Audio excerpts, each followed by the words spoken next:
Buenos días desde el Hospital Puerta del Mar. Hoy es día 20 de octubre. Hace una temperatura aproximadamente, pues, ¿de cuánto es la temperatura? Venga, de 12, 20 grados. Bueno, está soplando viento del sur, entre viento de levante, por eso tenemos un poquito más de temperatura. Pero les invitamos a que vengan a Cádiz, donde hacen mejor tiempo de toda la península y además donde pueden ustedes disfrutar de las sesiones clínicas del Hospital Puerta del Mar, de la unidad de dermatología. Hoy el doctor Gonzalo Gallo nos va a hablar sobre leishmaniasis, nuestro residente de segundo año de aquí del Hospital de Puerta del Mar, de dermatología. Muchas gracias, Gonzalo, y adelante. Bueno, buenos días a todos. Muchas gracias, Mario, por la presentación. Y bueno, la sesión clínica de hoy va a ser de leishmaniosis o leishmaniasis, se puede decir de las dos formas, ¿vale? Lo he puesto así porque no lo suelo escuchar de esta forma y digo, pues así pues me lo aprendo también. Va un poquito en continuación con la sesión que dimos el otro día con anatomía patológica y viene un poquito más a profundizar en las especies de leishmania, un poquito más los tratamientos y un poquito más las formas clínicas, ¿vale? Bueno, empezando con la presentación. Bueno, la leishmania es una enfermedad causada por un protozoo flagelado intracelular y pertenece a un grupo de leishmania causadas por, a un grupo de enfermedades causadas por protozoos, que son, bueno, son las siguientes, al menos en dermatología. Tenemos la leishmaniosis, tenemos la dermopatías por ameba, especialmente por entamoeba histolítica y por balamutia. Tenemos la tripanosomiasis, la americana, producida por Trypanosoma cruzi, que es también conocida como la enfermedad de Chagas, y la africana, producida por Trypanosoma brucei, también conocida como la enfermedad del sueño. Y bueno, la toxoplasmosis, que es producida por el Toxoplasma gondii. Si queréis, como idea para Alejandro en un futuro, si quieres puedo hacer una sesión del resto de enfermedades cutáneas mediadas por protozoos. Lo dejo ahí en la lista de sesiones pendientes. Bueno, la leishmania se transmite por insectos de la subfamilia Phlebotominae, que están infectados con promastigotes. Principalmente, bueno, son mosquitos que son dípteros y principalmente tenemos dos especies, el Phlebotomus, que está dentro de la subfamilia Phlebotominae, que predomina en el Viejo Mundo, y Luxomia, que es la que predomina en el Nuevo Mundo, que también pertenece a la misma subfamilia. Lo digo porque a veces es un poquito confusa la nomenclatura. Que serían estos dos de aquí. A la izquierda Phlebotomus y a la derecha Luxomia. La infección que causa la leishmania es una infección crónica, ya que normalmente los amastigotes quedan acantonados dentro de los lisosomas de los fagocitos mononucleares y ahí se van reproduciendo y se multiplican en el huésped. Hay muchas formas clínicas que van a depender pues, principalmente de la respuesta inmunitaria del huésped y aunque ahora veremos que en la subclasificación hay muchos más tipos, principalmente hay tres grupos. Hay formas cutáneas, formas mucocutáneas o mucosas y formas viscerales. Y a nivel cutáneo, que digamos que es lo que más nos interesa a nosotros, lo más habitual es encontrar una pápula en el sitio de inoculación, que clásicamente pues, puede ulcerarse y después lo normal es que se cure espontáneamente dejando una cicatriz. Bueno, la leishmania es una enfermedad de distribución mundial, tiene más de 2 millones nuevos que se reportan cada año y el 75% de todos estos casos son formas o mucocutáneas o cutáneas, es decir, que nosotros pues vamos a ver muchos de estos casos. Lo que pasa es que el 90% de los casos mundiales de leishmania van a estar en países de Oriente Medio o de América del Sur, Afganistán, Argelia, Irán, Irak, Arabia Saudita o Siria, y dentro de América del Sur, sobre todo Brasil, Perú y Colombia. Hay muchas especies, muchísimas, y las principales de leishmania cutánea son en el Viejo Mundo, que bueno, sería más la zona de Europa y demás. Leishmania major, Leishmania trópica, Leishmania infantum, que está subrayada en amarillo porque digamos que es la que más nos afecta a nosotros, en la zona de Europa, y después Leishmania atópica. Y en el Nuevo Mundo, que sería el continente americano, Leishmania mexicana, el complejo de Leishmania brasiliensis y la Leishmania amazonensis. Y respecto a la leishmania visceral, hay dos especies también, la Leishmania donovani y la Leishmania infantum, que está muy relacionada con el VIH y que de nuevo es la que más nos interesa a nosotros a nivel de epidemiología. Esto es un mapa con la distribución mundial de especies que producen leishmaniasis cutánea y vemos como toda la zona de Europa y toda la cuenca del Mediterráneo, que es más o menos a la que pertenecemos, está producida principalmente por Leishmania infantum. Entonces, por ejemplo, aquí en el Nuevo Mundo vemos que hay otras especies de Leishmania que tienen otras singularidades que, bueno, que ahora veremos unas cuantas. En cuanto a las formas viscerales, lo mismo. Lo que es toda la cuenca del Mediterráneo por Leishmania infantum, que una vez más es la que a nosotros nos interesa un poquito más. Los reservorios de la leishmania en nuestro medio suelen ser los perros y los zorros, ¿vale? Nosotros estamos aquí. La Leishmania infantum, que pertenece al complejo Leishmania donovani. Por eso es que digo, porque la nomenclatura es un poquito confusa. La Leishmania infantum pertenece al complejo de Leishmania donovani y la Leishmania donovani también pertenece a este complejo. Por eso cuando se habla muchas veces de Leishmania donovani, pues se habla como también de la infantum. Y principalmente el reservorio aquí son perros y zorros. Y lo que más afecta a la región mediterránea. Los reservorios suelen ser perros en muchos sitios, pero también encontramos, por ejemplo, de Leishmania trópica, roedores. Incluso hay reservorios de seres humanos con la Leishmania donovani o con la Leishmania trópica. Bueno, la patogenia de la enfermedad está producida por el protozoo, que es intracelular estricto, está obligado a vivir dentro de una célula. Y básicamente la leishmania tiene dos formas de existir. Tiene una forma de promastigote, que sería... Tiene una forma de promastigote, que es una forma flagelada y extracelular, y después tiene una forma de mastigote, que sería la forma que adquiere cuando vive dentro de los monocitos. Normalmente la leishmania es inoculada como un promastigote al huésped. Una vez que está dentro del huésped es fagocitado por un monocito y dentro de su lisosoma pues se transforma en amastigote y ahí se divide por fisión binaria. Aquí tendríamos un esquema. El flebotomo pica a una persona que está infectada y por la probóscide va a recoger al protozoo. Este pasa en forma de promastigote y se reproduce en el intestino del mismo. Y después, cuando pica a una segunda persona, libera el promastigote por la probóscide, que es fagocitada por un monocito. Y una vez que está dentro del lisosoma, se pasa de promastigote a mastigote y se reproduce por fisión binaria en el huésped y se va infectando. El tiempo desde que se produce la infección hasta que aparecen las primeras manifestaciones clínicas es variable. Este tiempo de incubación en forma cutánea va a ir desde 2 semanas hasta 2 meses, mientras que en forma mucocutánea y viscerales se va a extender mucho más, siendo desde 3 a 9 meses. Y la forma clínica que se presente después de la infección va a variar de muchas cosas, de la especie de leishmania, también de la respuesta inmune del propio huésped, que es un poco relacionado con nuestro caso, y también de la capacidad del propio parásito, del propio protozoo, de evadir esta respuesta inmune. Para tener una respuesta inmune adecuada contra la leishmania es fundamental la activación de la vía TH1. ¿Vale? Aquí tendríamos arriba la vía TH1 y abajo la vía TH2. Y siempre que se active una vía TH1, normalmente la resolución de la leishmania es rápida y el propio huésped es capaz de eliminarla. En cambio, cuando tenemos una activación de la vía TH2, se tiende a cronificar la infección por leishmania y no llega a resolverse. Aquí vemos como para la activación de TH1 son imprescindibles citoquinas como interferón gamma o la interleuquina 12, y veremos que hay pacientes que tienen déficit de estas citoquinas que son incapaces de llegar a lavar el parásito. Esto me pareció interesante. Una infección cutánea va a aportar inmunidad al huésped, si es capaz de combatirla, contra la misma especie que la ha infectado, mientras que una infección visceral confiere inmunidad contra todos los tipos de leishmania que existen. ¿Vale? Entonces, si una persona tiene una leishmania visceral y se cura, ya no, en teoría no debería tener nunca más otra leishmania. Bueno, formas clínicas, la que más nos interesa a nosotros, la leishmaniasis cutánea, habitualmente en zonas expuestas, que es donde va a picar el flebotomo, cara, cuello, brazos o piernas. La evolución es la que sigue.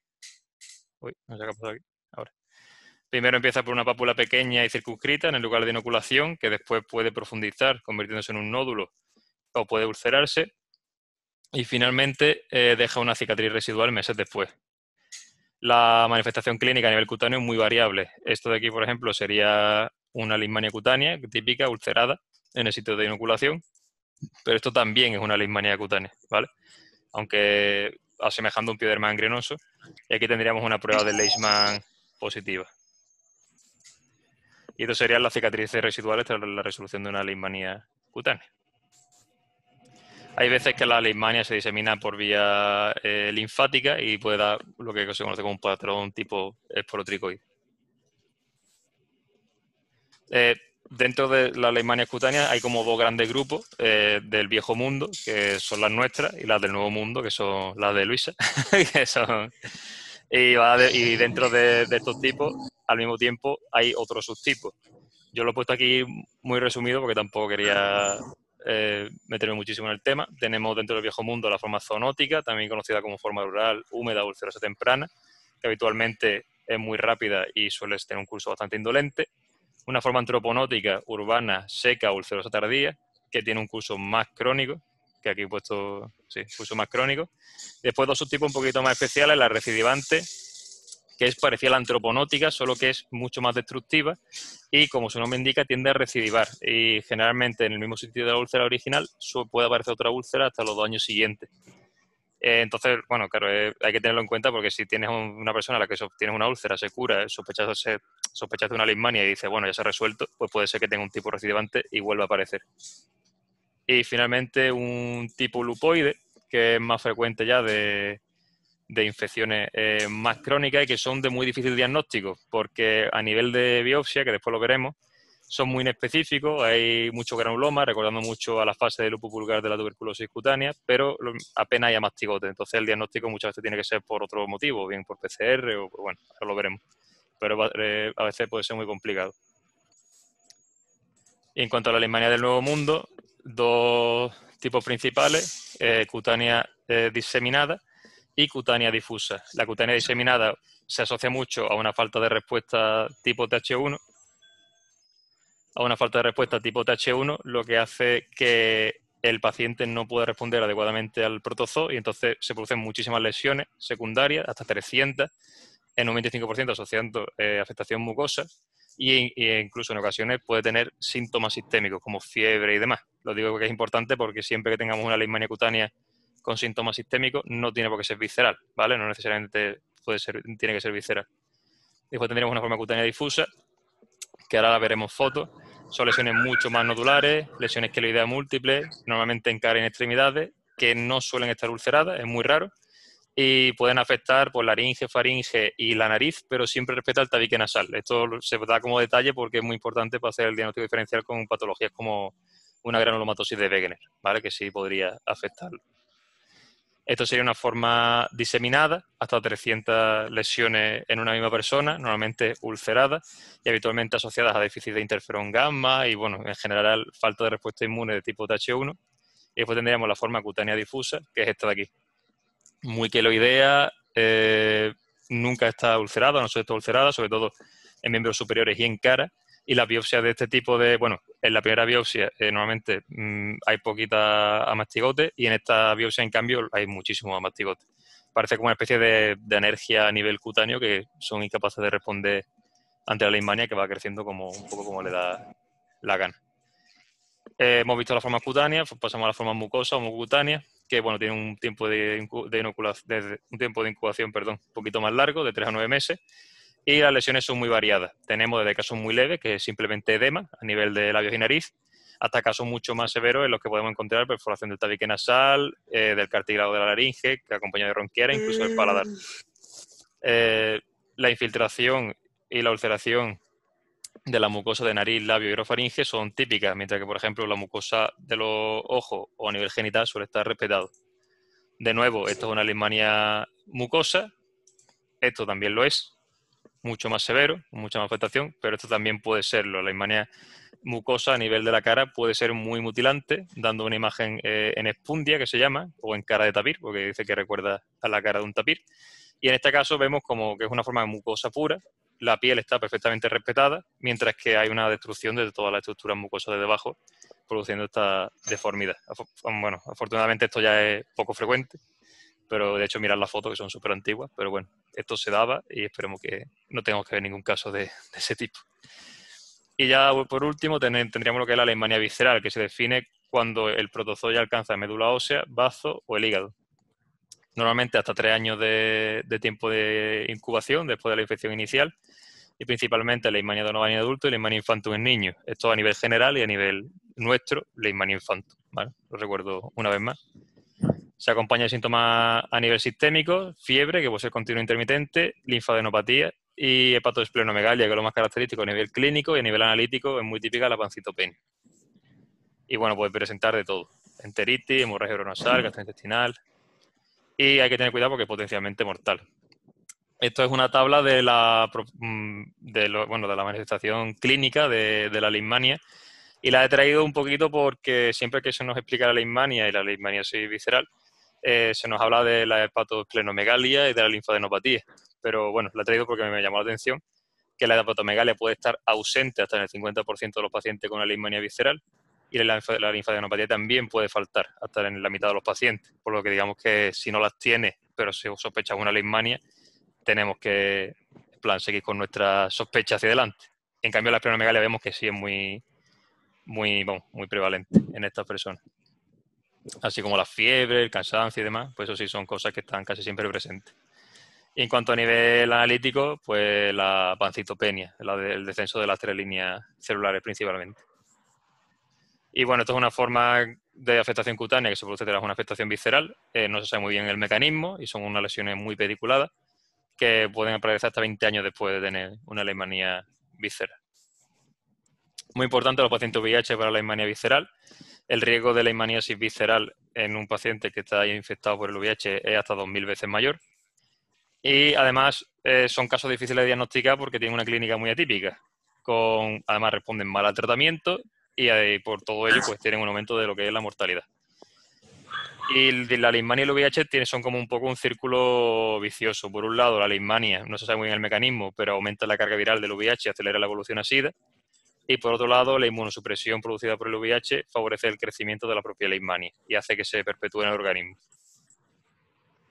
El diagnóstico de la leishmania, pues bueno, es muy variado, hay muchas técnicas, yo os voy a explicar las que existen, pero nos quedaremos seguramente con la última. Por un lado, la histología. En la biopsia cutánea solemos encontrar ulceración de epidermis, una hiperplasia pseudoepiteliomatosa de la epidermis, y después un infiltrado inflamatorio mixto de muchos tipos celulares, donde podemos encontrar sobre todo histiocitos, y es muy frecuente y que da la clave de diagnóstico encontrar mastigotes en el interior de los macrófagos, normalmente en la dermis más superficial. En casos de larga evolución, como por ejemplo una leishmania de tipo lupoide que vimos antes, la biopsia es prácticamente idéntica a un lupus vulgar, la fase de lupus vulgar de una tuberculosis cutánea, y podemos encontrar granulomas necrotizantes y los amastigotes son muy escasos, lo que dificulta mucho el diagnóstico histológico. Esta foto ya la vimos en la sesión de anatomía patológica, serían los amastigotes en el interior de los macrófagos, y aquí marcados con CD1, inmunohistoquímica CD1. Y bueno, normalmente con hematocilina no es suficiente y en lugar de la biopsia, pues el borde de la úlcera. Después tenemos la prueba de Montenegro, reacción de Leishman, que básicamente es lo mismo que la prueba de la tuberculina, pero para la leishmania. Es muy útil en casos de muy larga duración que tienen pocos mastigotes en la histología, por ejemplo, una forma lupoide podría ser de utilidad, pero bueno, básicamente se inocula antígeno de leishmania y produce una respuesta inmune celular. Y se inyecta a nivel dérmico, igual que todo esto, igual que la prueba de la tuberculina, se la lee a las 48-72 horas. Y se considera positivo una induración de más de 5 milímetros. Como aspecto positivo de la prueba, es positivo en más del 90% de los pacientes con formas cutáneas o mucocutáneas de más de 3 meses de duración, pero como desventaja, en pacientes con formas cutáneas difusas o formas viscerales activas va a ser siempre negativa. Hola, buenos días. Y además no puede distinguir infecciones pasadas y presentes, por lo que en zonas endémicas donde hay mucha leishmania no es de utilidad. Es decir, esta prueba a lo mejor a nosotros nos podría ser útil, pero realmente si estás en una zona endémica, pues igual que la prueba de la tuberculina, no es muy útil. Esta es la prueba de Leishman, se hace la inoculación a nivel dérmico del antígeno de leishmania y se espera 48-72 horas y se le da la induración. Más de 5 milímetros es positivo. Cultivo, existen cultivos de leishmania, muy complicados de hacer, tardan tiempo en dar respuesta y son medios muy especiales, de Nicole Nodi-McNeil o un medio de embrión de pollo. En el 40% de los casos son positivos, tienen un bajo rendimiento, por eso no se suelen hacer. Y las pruebas serológicas, que bueno, son muy útiles en enfermedad visceral y a veces en algunas formas mucocutáneas también se positivizan. Y tienen el problema de que dan falsos positivos con la enfermedad de Chagas, ¿vale? Y la prueba de elección, que yo creo que es la que le hemos pedido al paciente nuestro, la PCR, es la prueba más sensible y más específica y es la que vamos a pedir casi siempre. Yo creo que la prueba de Leishman, tema de cultivo y demás, es un poquito ya parte de la historia. Respecto al diagnóstico diferencial, pues bueno, hay muchas entidades, no he puesto fotos de cada uno porque si no íbamos hasta aquí todo el día, pero tener en cuenta reacciones persistentes a picaduras de artrópodos, muchas veces lesiones tumorales también se pueden asemejar mucho a una leishmaniasis cutánea, tuberculosis, forma cutánea de la tuberculosis, forma cutánea de micobacteriosis atípica. También la paracocidiomicosis es un diagnóstico diferencial con la leishmania cutánea, sífilis terciaria, granulomatosis con poliangitis, que es la nueva Wegener. Lo que pasa es que, bueno, el Wegener ya está en desuso.